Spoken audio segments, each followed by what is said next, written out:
தல தோனி இல்லாத ஐபிஎல் நினைச்சு பார்க்கவே உங்களுக்கு கஷ்டமா இருக்கலாம். பட் அது நடக்க வாய்ப்பு அதிகமா இருக்கு. ஸோ அதை பத்தி சிஎஸ்கே கொடுத்துருக்கிற அப்டேட், தோனி எப்ப ரிட்டர்ன் ஆவாரு சொல்றேன் இந்த வீடியோல. கூடவே ஆர்சிபில மேக்ஸிமம் ஃபாஸ்ட் பவுலர்ஸ்க்கு பிரச்சனை இருக்கு, அது எப்படி மேனேஜ் பண்ண போறாங்க. அண்ட் இது மட்டும் இல்லாம சூரியவன்சி இந்தியன் டீம்ல ஆடுறதுக்கான வாய்ப்பு இருக்கு. பல விஷயங்கள் இந்த வீடியோல உங்களுக்காக காத்துட்டு இருக்கு. லேட் பண்ண வேணாம், இப்போ வாங்க வீடியோக்குள்ள போகலாம். சார் சார் ஒரு நிமிஷம் சார் சார் ஒரு நிமிஷம் சார் ஒரு நிமிஷம் சார் ஒரே ஒரு 1 நிமிட்டுங்க. Hello every friends, automate place. So friends, first of all இந்த ஆர்சிபி விஷயத்திலிருந்து வீடியோவை ஆரம்பிக்கிறேன். ஸோ ஆர்சிபியோட ஹோம் கிரவுண்ட் சின்னசாமி ஸ்டேடியம் பெங்களூர்ல இருக்குது, எல்லாருக்குமே தெரியும். ஸோ இப்போ இந்த சின்னசாமி ஸ்டேடியம்ல ஆக்சுவலி அங்கே இருக்கிற எம்எல்ஏக்கள் வந்து ஒரு ரிக்வஸ்ட் வச்சிருக்காங்க கேசிஏக்கு, சாரி கவர்மெண்ட்டுக்கு கேசிஏ கிட்ட சொல்ல சொல்லி. கேசிஏங்கிறது வந்து இப்போ இங்கே எப்படி தமிழ்நாடுக்கு ஒரு கிரிக்கெட் போர்டு இருக்கோ அந்த மாதிரி கர்நாடகாவுக்கு ஒரு கிரிக்கெட் போர்டு இருக்கு. ஸோ அதான் கேசிஏ. அவங்க வந்து எங்களுக்கு டிக்கெட்டே தர மாட்டாங்க, ஒரு எம்எல்ஏவே மினிஸ்டரவே மதிக்க மாட்டாங்க, எங்களுக்கு டிக்கெட் வேணும் கேட்டால் தர மாட்டாங்க, கிடைக்க மாட்டேங்குது. அதையும் மீறி டிக்கெட் வாங்கலாம்னு போனா 20,000 25,000 சொல்றாங்க டிக்கெட்டு.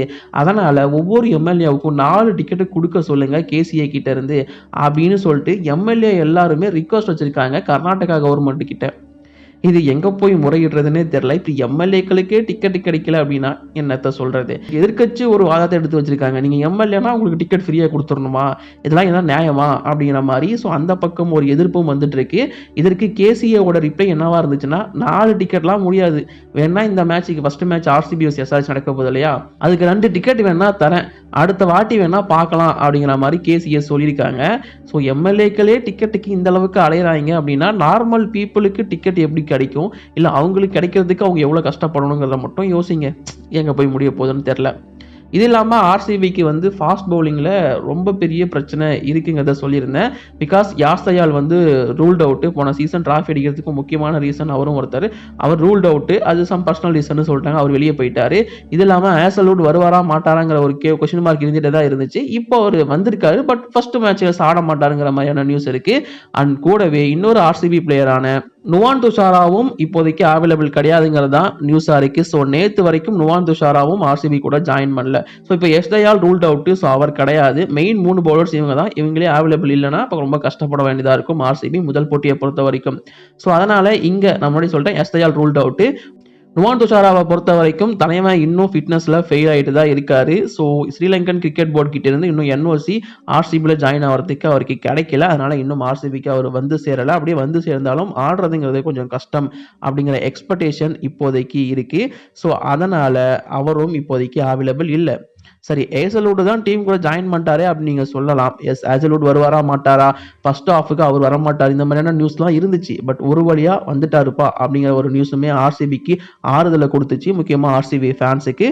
பட் இப்போ அவர் முதல் மேட்ச் ஆட மாட்டாரு அப்படிங்கிறதுக்கான நியூஸ் தான். ஹேசல்வுட்டை அப்படி கம்பல் பண்ணி ஃபர்ஸ்ட் மேட்ச் ஆட வைக்கணும் அப்படின்னு ஆட வச்சாங்கன்னா அந்த இன்ஜுரி பெருசாகி அவர் சீசனே மிஸ் பண்ண வாய்ப்பு இருக்கு அப்படிங்கிறதுக்கான ஒரு பயமும் இருக்கு. அப்படிங்கும் போது so Hazlewood first match rest பண்ணுவார் தான் எக்ஸ்பெக்ட் பண்ணப்படுது. சரிடா, மெயின் 3 பவுலர் இல்லாம ஆர்சிபி என்ன பண்ண போறாங்க அப்படிங்கிற மாதிரியான ஒரு டாக் நம்ம கிட்ட இருக்கு. அதே மாதிரி மோ பாபட் கிட்டையும் கேட்கப்பட்டது. அதுக்கு அவர் சொன்ன பதில் என்னன்னா, எங்க கிட்ட யங்ஸ்டர்ஸ் 2 பேர் இருக்காங்க, 2-3 பேர், அவங்கள வச்சு நாங்க மேனேஜ் பண்ணுவோம், அவங்களும் நல்ல டேலண்ட் தான் அப்படிங்கிற மாதிரி சொன்னாரு. அப்பதான் எல்லாருக்குமே ரசிக் தார் அப்படிங்கிற ஒரு பிளேயர் ஞாபகத்துக்கு வந்தாரு. அவர் 2024 ஐபிஎல்லாம் டெல்லிக்காக ரொம்பவும் சூப்பரா பண்ணியிருப்பாரு. இன்ஃபேக்ட் அவருக்கு 2025 ஆக்சுவலா ரொம்ப பெரிய வேல்யூ இருந்துச்சு, நிறைய டீம் ஃபைட் பண்ணாங்க, கடைசியில் ஆர்சிபி தான் அவர் எடுத்திருப்பாங்க. ரசிக் தார் ஒரு சரியான ஒரு பவுலர், கண்டிப்பா அவரை யூஸ் பண்ணாங்கன்னா ஆர்சிபி பெட்டராகவே பர்ஃபார்மன்ஸ் பண்ணலாம். இந்த ஒரு போட்டியை பொறுத்த வரைக்கும் என்ன பண்ண போறாங்கன்னு தெரியல, பொறுத்திருந்து பார்ப்போம். அண்ட் இது இல்லாம ஐபிஎல் பிளேயர்ஸோட சம்பளம் குறித்து அபினவ் முகுந்த் ரீசெண்டா பேசின ஒரு விஷயம் வந்து இப்போதைக்கு ஒரு பெரிய பேசு பொருளா இருக்கு. என்னன்னா, ஐபிஎல் பிளேயர்ஸ் வந்து 20 to 25 கோடி வாங்குறாங்க, அதுவும் ரொம்ப கம்மியான பிளேயர்ஸ் தான் அந்த அமௌண்ட்டை வாங்குறாங்க. ஐபிஎல்ங்கிறது 2 மாசம் நடக்குது, அதுக்கு அமௌண்ட் இவங்க வாங்குற சம்பளம்ங்கிறது ரொம்ப கம்மி அப்படிங்கிறத அபினவ் முகுந்த் எடுத்து வச்சிருக்காரு. அதாவது ஒவ்வொரு ஐபிஎல் டீமும் வருஷத்துக்கு 500 to 600 கோடி வரைக்கும் ரெவன்யூ பார்க்குறாங்க. பட் இவங்க சம்பளமாக கொடுக்கறது 100 கோடி அவ்வளோதான் கொடுக்குறாங்க. இது கண்டிப்பாக டிசப்பாயின்மெண்ட் அப்படிங்கிறத மென்ஷன் பண்ணியிருக்காங்க. அண்ட் இது மட்டும் இல்லாமல் ஐபிஎல்லோட ரெவென்யூவே எக்கச்சக்கமாக இருக்குது. ஏன் இப்போ கூட ஆர்சிபி டீமை நீங்கள் 31,000 கோடிக்கு மேலே விற்றுருக்கீங்க. பட் அதில் பிளேயர்ஸுக்கு எவ்வளோ சம்பளம் போகுது அப்படிங்கிறதெல்லாம் அபினவ் முகுந்த் கேள்வியாக கேட்டிருக்காரு. அண்ட் கூடவே NFL அண்ட் ஃபுட்பால் லீக்ஸ் இந்த மாதிரியான லீக்லாம் வந்து பார்த்தீங்கன்னா, அதாவது டாப் டயர் லீக்ஸ் எல்லாமே உலக அளவில். ஸோ அவங்களோட ரெவன்யூவில் 66%, 50%, 40% வந்து பிளேயர்ஸோட சேலரியாக மட்டுமே கொடுத்துட்டு இருக்காங்க. ஸோ அப்படி இருக்கிறப்போ நீங்கள் அட்லீஸ்ட் 250 கோடியாச்சு பிளேயர்ஸோட சேலரிக்கு ஸ்பெண்ட் பண்ணணும் ஒவ்வொரு டீமும் அப்படிங்கிறத அபினவ் முகுந்த் எடுத்து வச்சிருக்காரு.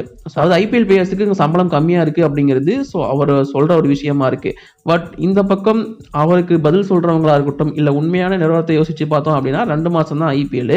ஸோ அதில் ஆடுறதுக்கு உங்களுக்கு சம்பளம் இவ்வளோ போதும். இவர் சொல்கிறாங்க NFL இல்லை மற்ற லீக்ஸோ பொறுத்த வரைக்கும் அவங்க மேட்சஸ் நிறைய ஆடுவாங்க, வருஷம் ஃபுல்லாக மேட்சஸ் ஆடுவாங்க. ஸோ அவங்களுக்கு அந்த சேலரி கரெக்ட் தான், இது இவங்களுக்கு போதுங்கிற மாதிரி தான் இப்போதைக்கு இருக்கு. ஸோ இதை பற்றி உங்களோட ஒப்பீனியன் மறக்காம கீழே கமெண்ட்ல சொல்லிட்டு போங்க, சரியா? அண்ட் இப்போ சூரியவன்ஷி விஷயத்துக்குள்ள வரேன். ஸோ சூரியவன்ஷி ஒரு சென்சேஷனல் போன வருஷம் ஐபிஎல்லே பார்த்துருப்பீங்க. தலைமை அதுக்கு முன்னாடி இருந்தே செஞ்சுரிக்கு மேலே செஞ்சுரி, சென்னையில் வந்து ஒரு செஞ்சுரி அடிச்சு ஆரம்பிச்சாருன்னு நினைக்கிறேன். அதுக்கப்புறம் சரியான அடி அடிச்சிட்டு இருக்காரு. ஸோ இப்போ சூரியவன்ஷிக்கு 15 இயர்ஸ், அதாவது 15 வயசு ஆயிடுச்சு.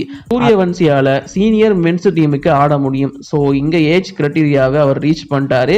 ஸோ இதுக்கப்புறம் நல்ல பர்ஃபார்மன்ஸ் கொடுத்தாருன்னா ஆட வைப்பாங்களான்னு தெரியல. பட் 15 வயசு ஆனதுனால தலைவனால இதுக்கப்புறம் மெயின் டீம்ல ஆடுறதுக்கான வாய்ப்பு அதிகமா இருக்கு அப்படிங்கிறத மட்டும் மென்ஷன் பண்ணிக்கிறேன்.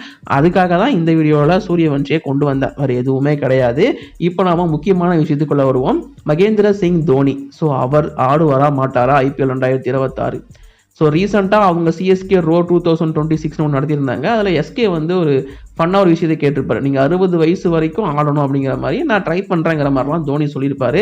ஓகேப்பா, தோனி ரிட்டைர்மெண்ட் ஆக மாட்டாருன்னு பல பேர் சந்தோஷப்பட்டாங்க. 60 வயசு வரைக்கும் ஒரு ஆடுவார் ஐயோ அப்படின்னு சொல்லிட்டு ஒரு சில ட்ரோலும் பண்ணியிருந்தாங்க. பட் இப்போ ஒரு நியூஸை சிஎஸ்கே மேனேஜ்மெண்ட் அஃபிஷியலாக அனௌன்ஸ் பண்ணியிருக்காங்க. என்னன்னா, தோனிக்கு காஃப் ஸ்ட்ரெயின் காரணமாக ரீஹபிலிட்டேஷனில் இருக்காரு. ஸோ அதனால் 2 வாரத்துக்கு அவர் அவைலபிள் கிடையாது அப்படிங்கிற மாதிரி சொல்லிட்டாங்க. தட் மீன்ஸ் கெண்டைக்கால் வலி காரணமாக அவர் இப்போதைக்கு அதுலேருந்து சரியாகிட்டு இருக்காரு. அது சரியாகிறதுக்கு 2 வாரம் ஆகலாம் அப்படிங்கிறது இப்போதைக்கு சிஎஸ்கே மேனேஜ்மெண்ட் சொல்லியிருக்கிற ஒரு விஷயம். ஸோ 2 வாரத்துக்கு அப்புறமும் தோனி வருவாரா, அது சரியாயிடுமா அப்படிங்கிறது நம்ம கையில் இல்லை. அது அவர் ரிகவர் ஆகிறத பொறுத்து மட்டும்தான். ஸோ தோனியை மேக்ஸிமம் இந்த சீசனில் நீங்கள் மிஸ் பண்ணுறதுக்கான வாய்ப்பு அதிகமாக இருக்குது. ஸோ இதை எதை நோக்கி கொண்டு போகுது அப்படின்னு பார்த்தீங்கன்னா, தோனியோட ரிட்டைர்மெண்ட்டை நோக்கி கொண்டு போயிட்டுருக்கு. எஸ், தோனிக்கு ஏஜ் ஆகிட்டு இருக்கு. ஸோ அவரே நினச்சாலும், அவர் ஆடணும்னு நினச்சாலும் அவரோட பாடி ஒத்துக்காது. இதை தான் அவருமே சொல்லியிருந்தார்.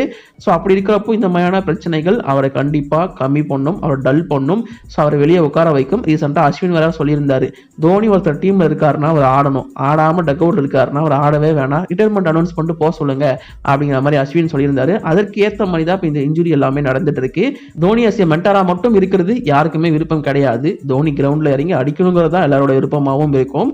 தோனிக்காக மட்டுமே ஐபிஎல் பார்க்குற பல பேர் இருக்காங்க. அப்படி நீங்களாம் யார் இருக்கீங்க கமெண்ட்ல சொல்லிட்டு போங்க.